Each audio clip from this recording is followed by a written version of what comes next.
Welcome back to Solo Adventures. My name is Livy, and today I'm going to show you what I refer to as the upkeep phase in For Against Darkness. It's what I do between For Against Darkness adventures. So some of this is from the standard rules, and some of this is going to be a little bit of my own house rules, but I'll explain which is which as we go. So the first thing that we want to do when we get back from an adventure is we want to update our guild roster. Here we have all of the names of our adventurers and their class and their level. And the only one that changed during the last adventure is Varen, who is now level 2. But nobody died, so otherwise there's nothing to change here. The next thing that we're going to do is we are going to take inventory of the loot that we found. So in this printable, I have our guild bank and our guild vault. And the vault is where we put various items, and the bank is, of course, where we put our money, our gold. So here is the dungeon from the last game, and here is where I listed all of the treasure that we found. So I just convert the gems that we find into their gold piece value. I think that's just what most people do. And we didn't find a lot of other items that we could put in the vault. We did find a fireball staff, but we have used it all up, so that's not good to us anymore. So the only item we have left is just a sword. So I guess we can hang on to this. In case we have another character at some point who needs it. So we have a sword. And that's just a normal hand weapon. Otherwise, then we just add up how much cash we have. And we have a total of 216 gold. So I will just write that there. This is currently what we have available for us. So now this is all pretty standard for For Against Darkness, but what I do to, I don't know, I think it's a bit more fun and helps mix things up a little bit, is I pay my adventurers wages between adventures. That's how I kind of justify how the guild works, is that the adventurers get to go on jobs and the guild funds their equipment, like their armor and their potions and stuff like that, and they get a wage based on their level and the adventure that they just went on. And then the rest is just the guild's profit that we can keep in the bank. So the way that I do adventurer wages is detailed on the paying adventurer wages page. And the standard wage is 5 gold pieces per character level per adventure. So that means that the warrior and the cleric and the rogue that are all level 1 will get 5 gold pieces each.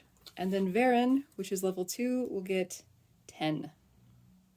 So of course, since this is just kind of considered their wages and we're not using it to buy any items, we can just deduct it straight from the guild bank and we don't really need to work out any of the specifics there. So then we subtract 25 from the wages and our new total is 191.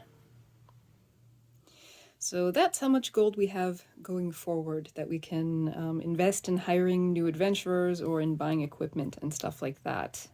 And in fact, right now we are going to look at recruiting some new adventurers, but first we need to figure out our guild influence level. Now this is a system I use myself. Basically, the way that you figure out your guild influence level, which measures, of course, the power and influence of the guild, is you add up all of the guild member levels, and then you divide it by the number of adventurers that there are, and then you round it down if necessary, and that is your guild influence level. Since all of our adventurers are level 1, except one character, that means that our influence level is still just 1.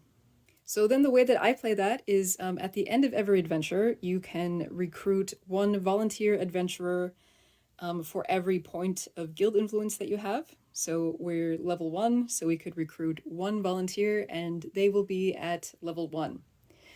In the future, if we are at guild influence level 2, then we can recruit 2 level 1 adventurers or 1 level 2 adventurer. And all of these are going to be rolled randomly. So you can see my class list here. I have all of the core classes written out. And we are also going to be using our next supplement as part of this. So in the Dark Waters supplement, which is what I will be reviewing next, there's a new class called the Swashbuckler. So I'm going to add that to our random class tables, so maybe we will roll a Swashbuckler.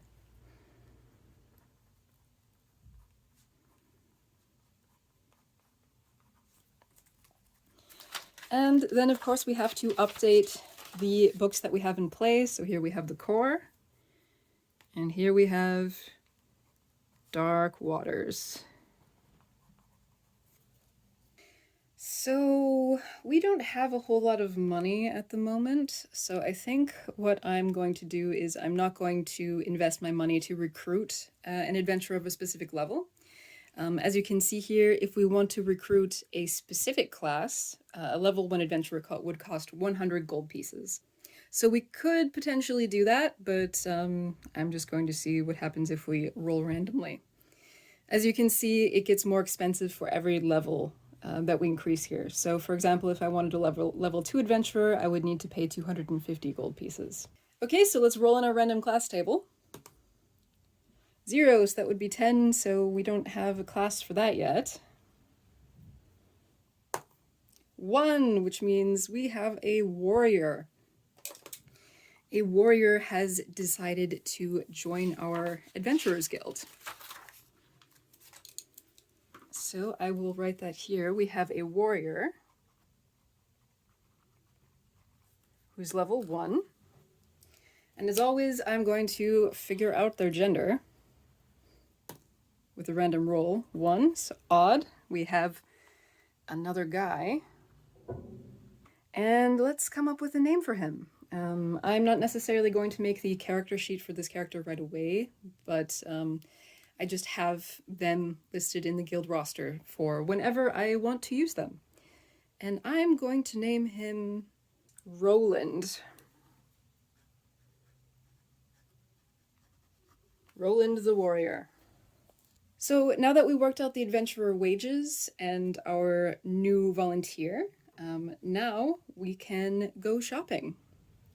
So there's not a whole lot of really great stuff that you can buy just out of the base game because most of the great loot is magical and you can't buy magical loot.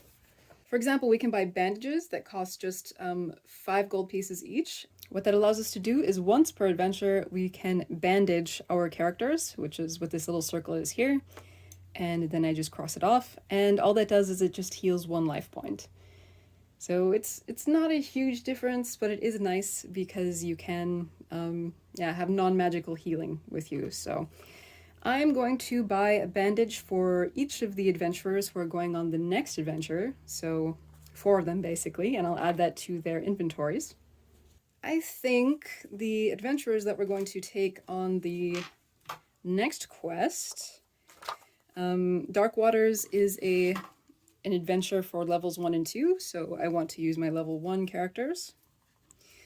Sister Mercy, Bina, and Rin are all still level 1, so I want them to come, because it's always good to have clerics and rogues, and warriors are always going to be useful. But Baron's level 2, so I want to keep her behind. So then we just need to decide who's coming next. And I think we want Sylvie, who is our elf.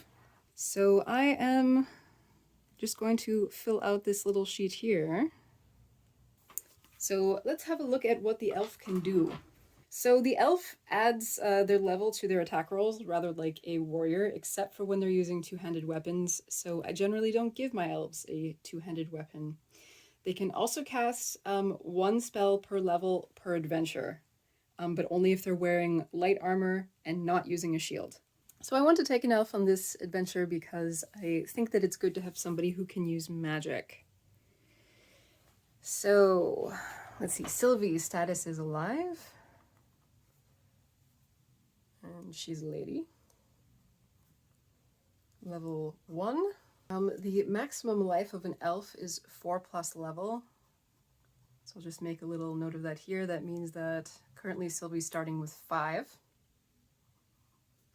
She starts with 2d6 gold pieces. So 6. And their starting equipment is light armor, a hand weapon, and a bow. So I'm going to light armor. Let's give her a sword and a bow.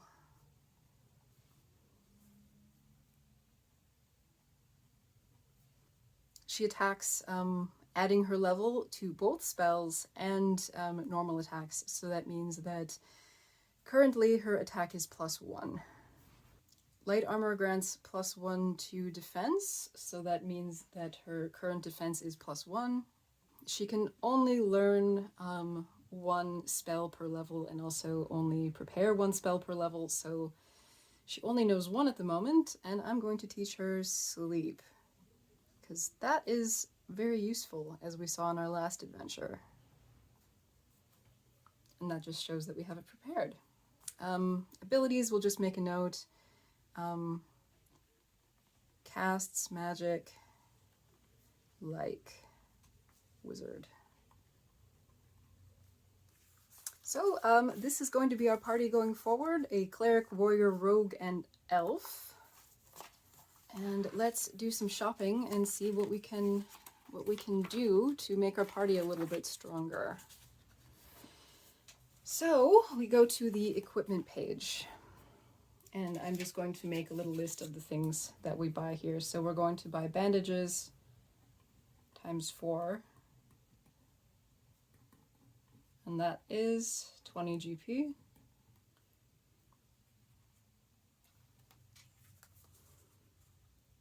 Sylvie could wear heavy armor, but I'm not going to buy any for her because then she can't use her magic. The rogue also can only use light armor and a light hand weapon, so I can't really buy better armor or weapon here. The warrior, I have a magic sword already for her, so I don't need to buy a better one. But she only has light armor, so I want to buy her some heavy armor. It says a suit of heavy armor adds +2 to the wearer's defense rolls. So I am definitely going to do that, and that will cost 30 GP. So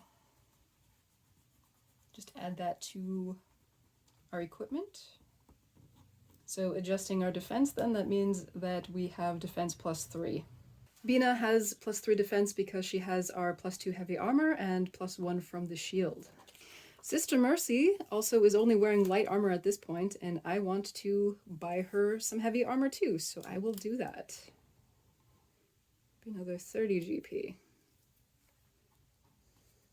So her current total defense is +3. And I have to make sure to reset her blessings and healing spells, so we'll be all ready for the next quest. So I don't really think there's much more that we could use here except for a potion of healing, but I'm not sure that we can afford that. So let's take a look. We have spent 80 GP. That means we have 111 gold pieces left. I could buy 1 potion of healing, but I think I want to save it because I would like to be able to maybe recruit a specific character of a specific class the next time that we do our upkeep phase. So I'm just going to leave it at that. Then of course I just need to add the bandage to each adventurer sheet so that we remember that we have it. And since we bought new armor for Bina and also for Sister Mercy, that means that we have 2 sets of light armor that are not in use at the moment. So I will just add them to the guild vault. Light armor ×2. And so here we are. We're all ready for our next quest. So all right, here we are. We're all ready for our next adventure, and that will be into Dark Waters, which is going to be our first programmed scripted adventure. And I will be reviewing that in a video very soon. Thank you for watching. I'm a bit curious about how other people handle their upkeep phases, so please let me know in the comments if it differs from the way that I do it. And as always, you can find the printable tome of adventure pages on my Patreon. So until next time.